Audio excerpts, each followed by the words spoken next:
Jim. Jim is a deist from Florida. Jim says that media drives faith and helped me move to deism.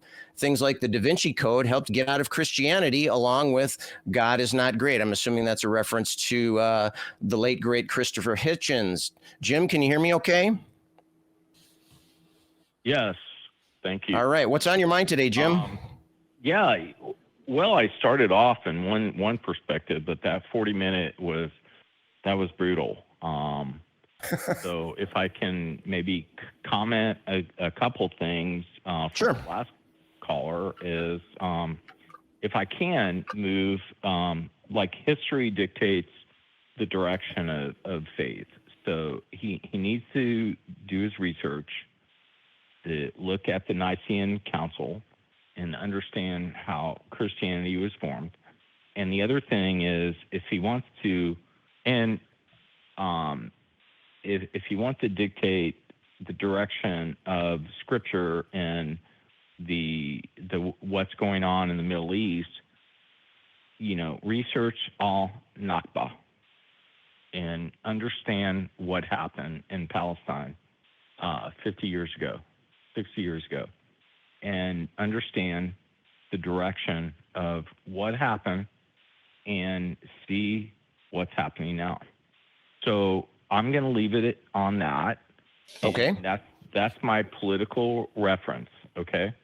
But where I'm at is where I wanted to talk about is, so I live in a community, which is kind of interesting. So I live in like a community which we have the home base of Scientology in my pocket. And so I ride my bike down this trail, which is an amazing trail, Pinellas Trail. It goes about 60 miles.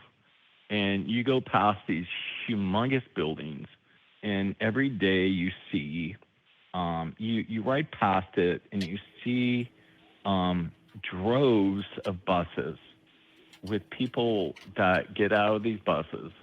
And so I am taking a different direction. So I'm sorry, but so, and so it's just, it's mind-boggling for me. So I stop and I talk to people, and I want to engage in conversations. And, Okay. And I'm a deist, so I do believe that there is a greater power, an unexplainable power. So I get it. You guys are going to challenge me on what that looks like or whatever. But anyways, that's where I'm at. But okay, so when you said that, so in the notes here, it says that media drove your, it drives faith, and it helped you move to deism. So did you move to deism from atheism or from a theistic perspective?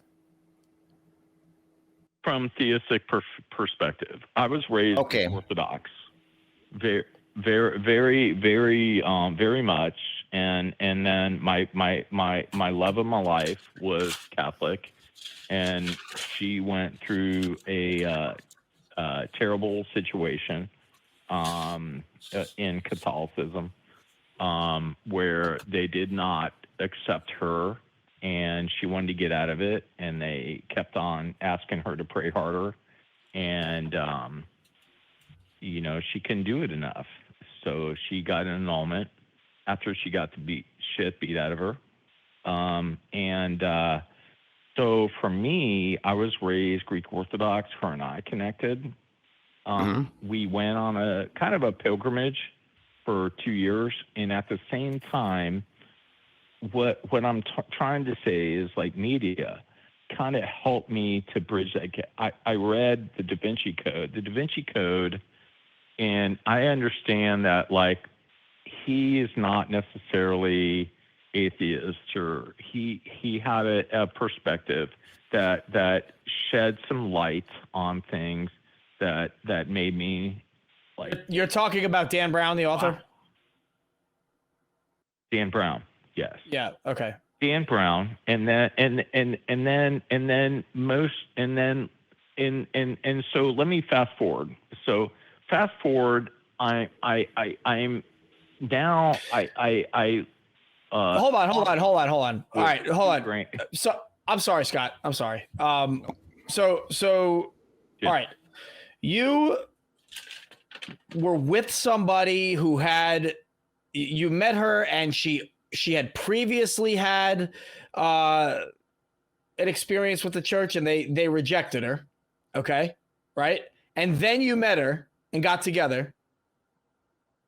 Right. Yes, Jimmy. Okay. And then you read a fictional book and that helped you out of religion. I want to bounce your idea off you. The way it sounds to me, and I'm not trying to be rude. It did not help. Listen, you met somebody who was a non-believer, and then you put your religion behind you. She was agnostic.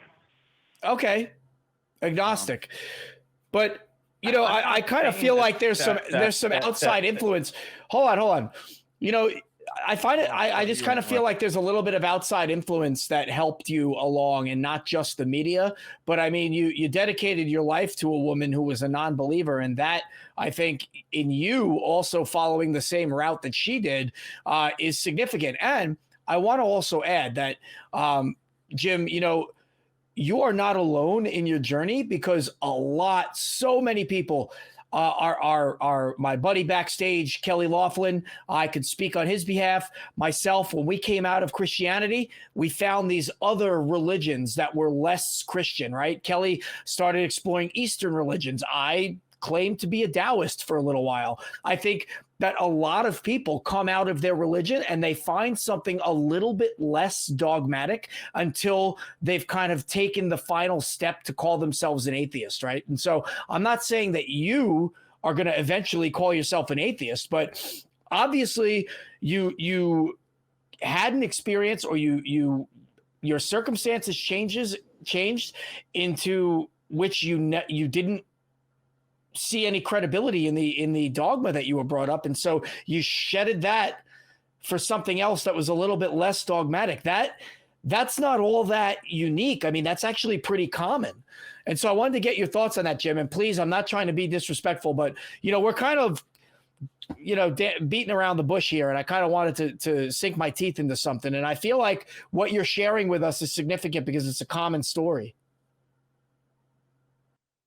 Well, okay, can I talk now? Or I understand it's common story, and I understand the way that you want to ride with this is like mine. So we're all agnostic, and Jimmy and Scott, if you guys are telling me that you're not agnostic, atheists, then you're full of shit. I'm sorry, but you are. I didn't tell you that. Nobody said that. I'm an agnostic deist because none of us freaking know what is going on. And like you shut me down, and you didn't allow me to finish my excursion. So what happened was that was 20 years ago with her. Since then, I went through a path of Unitarian. I wanted to find a God. I wanted to find a connection. Okay. And then I started to listen and read and find out more about things from an atheist perspective, from a deist perspective, a theist perspective, and even a trans theist perspective, all around. And so when you have people talking here, and I get it, it's easy to say atheist, deist, theist, show us the proof. I don't have proof. Nobody has proof. This is not the way that the world is going to be. But my perspective is there is 38% of the population right now who is deist. And I guarantee it. You guys can say you don't know what I'm talking about. But here's where I roll with this is I'm going down the road and I see Scientologists, and I see people converting Christians, converting people. It's a freaking war of religion. And okay, Jim, I want to interrupt here, and I apologize. I think we're getting off track here. I think Jimmy was engaging what you were talking about. Please give me a minute here. We gave you lots of time to talk, but Jimmy was engaging what you were saying. Okay, he was saying that he's familiar with this type of pattern. This is actually fairly common. People start off with religion.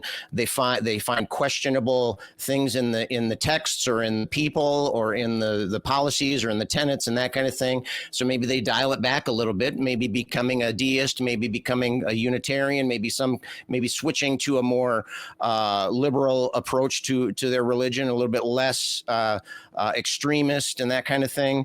And so, but you also said that you were wanting to find a God. And so I feel like I need to mention that. I mean, that's going to affect your whole approach.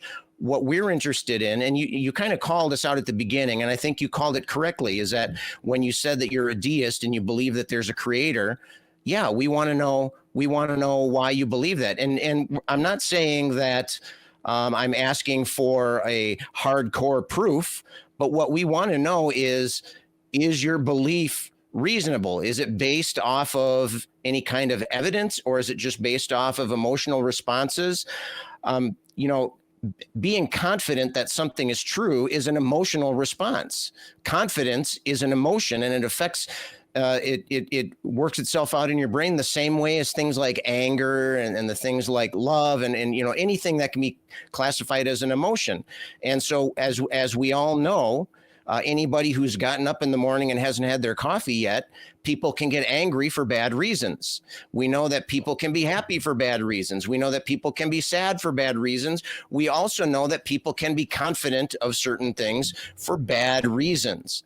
Okay. And so at the beginning of the show, in the cold open, right, I was talking about the importance of having solid basis for your beliefs. And so if you're telling me that you think it's okay to believe things without a good reason, then I will point to that cold open, and I'll say, but then you're at the risk of committing atrocities. If your belief isn't soundly based on reality, then your actions will not accurately reflect your intentions, because you'll be interacting wrong. If you use the wrong manual to repair your computer, it's not going to work, because that manual is not based off of your computer, right? And so if you're saying that you just believe anyway, and then you live your life, that's fine. You might point at the Scientologists, you might point at the Orthodox people, you might point at various religions and say, look at these terrible things that these people are doing. They're taking it too far. Well, you need to be able to consider to look back at yourself, do a little self-reflection. Am I taking it too far as well? If you're telling me you believe there's a creator and you're starting from there, then we could have a problem, because if that is an absurdity, if that turns out to actually be not correct, then any beliefs or any actions that you build based off of that belief could be disastrous. And so please, can you step us through how you get to that point? We know that you started out religious and you kind of dialed it back to deism. And I think that's a step in the right direction, at least, to quote a good friend of mine, Cynthia McDonald. But I want to see, how do you get to that point, right? You don't need to give me a cut and dry proof. I want to know, is your belief in a creator based on reasons, or is it based on your feelings? If it's based on reasons, what are those reasons? And if it's based on feelings, then why shouldn't we disregard your belief just like you did with the other religions? Can I talk now? Okay. Were you just waiting to talk? I was hoping that you'd be listening to what I said and then could respond to it. Is that what you plan on doing? Well, I've been trying to talk and interject, but my point was, when you said there was a creator, I never said that my God was a creator. So my God is agnostos theos. My God is deist perspective. So what you're saying is you're trying to dictate my God in a definition, and like that's not where I'm at. Oh, there. Then explain it. Then what's your God? What is your God? If it's not is it a being? Is it a person? Does it have a personality? It's agnostic theos. It's. Do you not know the 13th God? Do you not know that there's a higher power? Why would we know that? Why would we know that? And why should we? It's a Spinoza. It's an Einsteinian. It's a Spinoza. It's a power that we do not yet understand. And I get it that it gives you guys comfort to go back and forth with Christians and be able to. That's an ad hominem. That's an ad hominem. It doesn't matter whether or not we're comfortable, and don't imply intentions on our part, and we won't do the same for you. And you know what, Jim? I just want to point out, like, I'm sorry that you feel like I shut you down, but you started this call by shutting down the previous caller who is not even here to defend himself. You came on and belittled him because he didn't do the kind of research allegedly that you had done. Maybe he has. And then you put down Catholicism and Greek Orthodoxy and the Scientologists, and you act as if you have a better understanding, and we are asking you to make us understand, and you're not giving it to us. So where do you get the right to put anybody down if what you're doing is no better than what anybody else is doing when it comes to their religion? Maybe we should just start out with the original question then. What is your God, and why do you believe it's real? I told you, my God is a agnostic theos. It's I don't know what that is. God. Yeah, using a different word other than God is not a way of explaining things. That would be like if I wanted to explain to you what a splorg is, and I say, well, a splorg is a kind of a derf. That doesn't make any sense, right? So explain it. Give us an explanation, not just a synonym. Well, this is the reality of what the higher power will be, and I get that you guys. Are you not going to address the question I just asked you? You're not going to describe what your God is? My God is a life force. It's the life force of the cosmos of humanity, and so it's a deistic approach of the way that it's the Spinozian approach, and this is the way that. How do you know that God is out there if it doesn't interact with us? Because it interacts with us every day. So then it's not deist. So then it's not It's deist, I right? told you, it's a deist. It's a pantheist. It's a deism. It's a pantheist. Those aren't. It's a Spinoza approach. And remind me on Spinoza. Like what? Just remind me on Spinoza again. Remind you of Spinoza. We just want an explanation. What the heck is your God? I mean, just quit just giving different words for it. Explain what it is. You said life force. Let's go on that. Is it like gravity, or is it electricity, or is it, the forces between subatomic particles? What do you mean by universal life force? Scott, how old are you? I'm 56. Okay. So in the world, listen, I mean, one of my favorite people to listen to, which you guys will listen to, is Hitchens. And I listen to him, and I read, and I listen to God Is Not Great. And listen, you guys are like those. There's powerful messages, and these men that have challenged the status quo. And so mine is a different doctrine. I mean, I believe that there is a power out there that we don't yet understand, and I'm sorry. And so is your answer no? You're not going to explain to me what God is? God, I know that the Talk Heathen. I get it. You slam.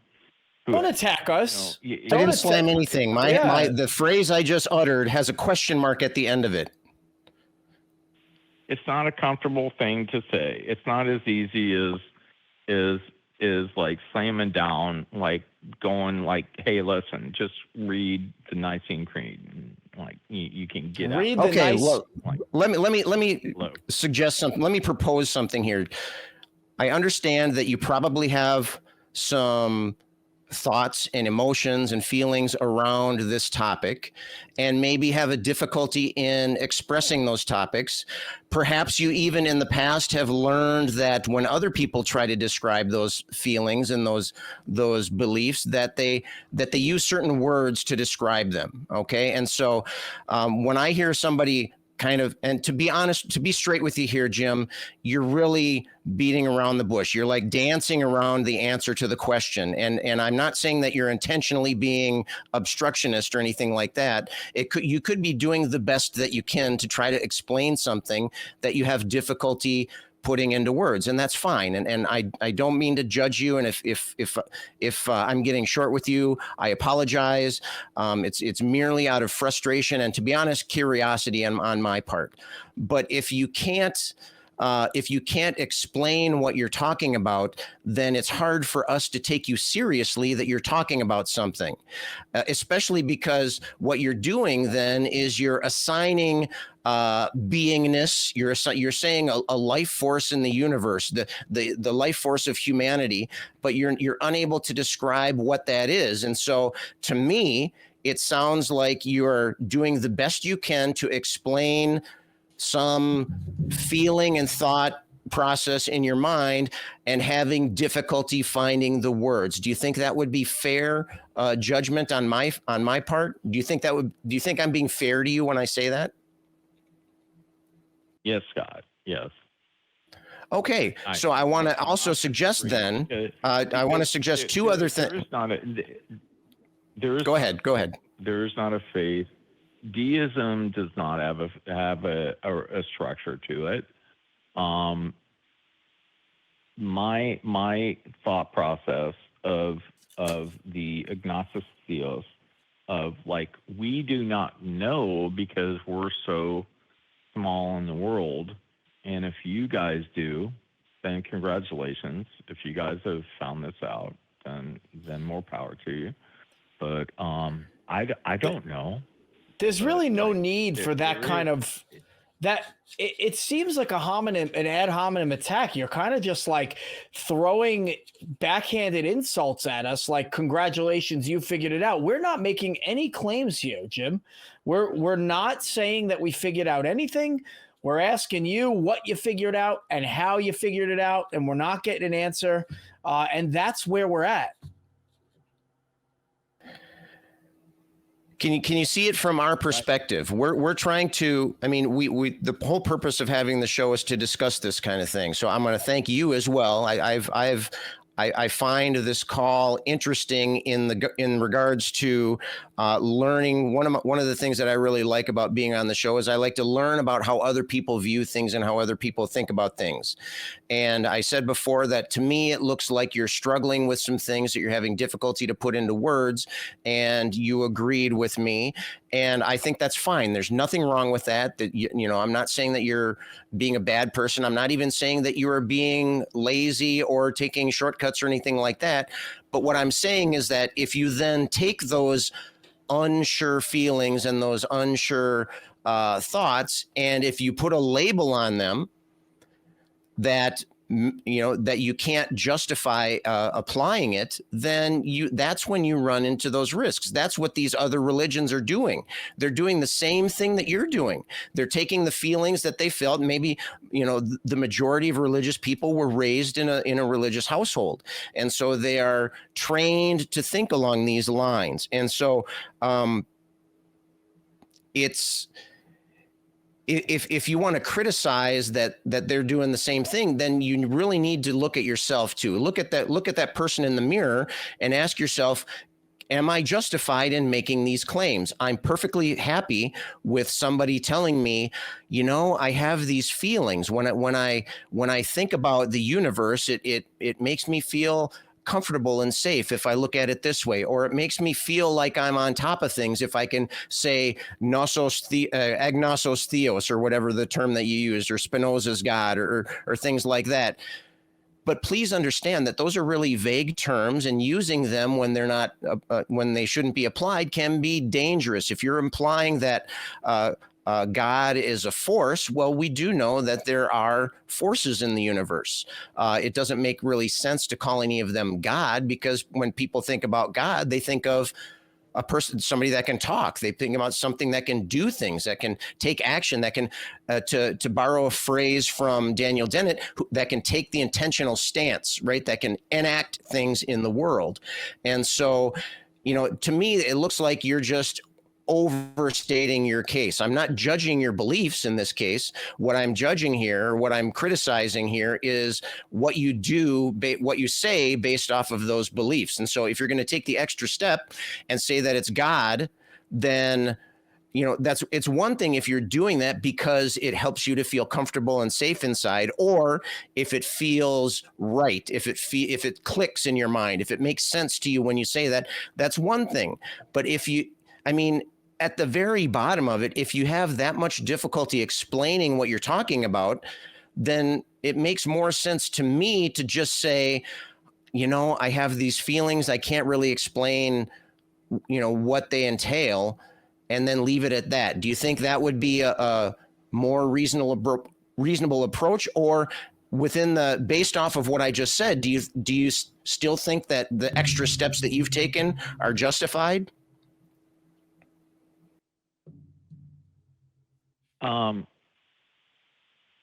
Yes. Okay, let's hear the justification then.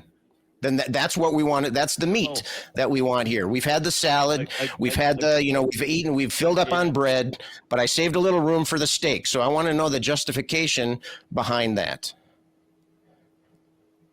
Well, again, this is the crux of it. If you're a deist, then the deism approach is not a personal God, and you keep on talking about a creator, and I've never ever said that my power is a creator. That right, but that's not what I said. I said when you use those words, that's what other people will think. You used it. Scott, you used that word. You used the words force, and you used God. You said Spinoza's God. Yep. I never said a creator. You use the term of a creator as because. So it's my fault you couldn't explain your beliefs. I've tried to explain my belief in a very calm manner, but I get it that it's not the one that is a theist versus atheist approach, and you know why? It's a very different approach. You know what, Jim? You actually get the upper hand in a situation like this because you've taken the lazy approach to having to explain what it is you believe in. So when you were a Christian and you had to justify those horrible and ridiculous beliefs, it was almost impossible. Nobody can actually justify them and make them make sense. But when you take the approach that you're taking, which requires really no explanation, you actually are in a better position because there's less crap that we have to digest. But you still are held to the same standard. You still need to tell us what is the God, how do you know that it's out there? You got rid of the dogma. You got rid of all the laws, the books. You got rid of the contradictions. You got rid of the things that are so horrific that nobody in their right mind can actually be a good person and still believe in things like slavery and things like incest and things like child sexual abuse. Those things are all called for in Christianity. But you threw away the Bible and just said, well, I'm going to believe in this thing I can't define. That way I'm not held to any standard and I can just say whatever I want. And that's what you're doing right now. You're copping out big time. We are giving you a platform. We have this opportunity here for you to call the show. And instead, what you're doing is you're attacking us personally, with these really snarky remarks about, I know it's easy for you to just slam people. It really is unfair. Stop wasting our time and tell us what your God is and how you know it's out there.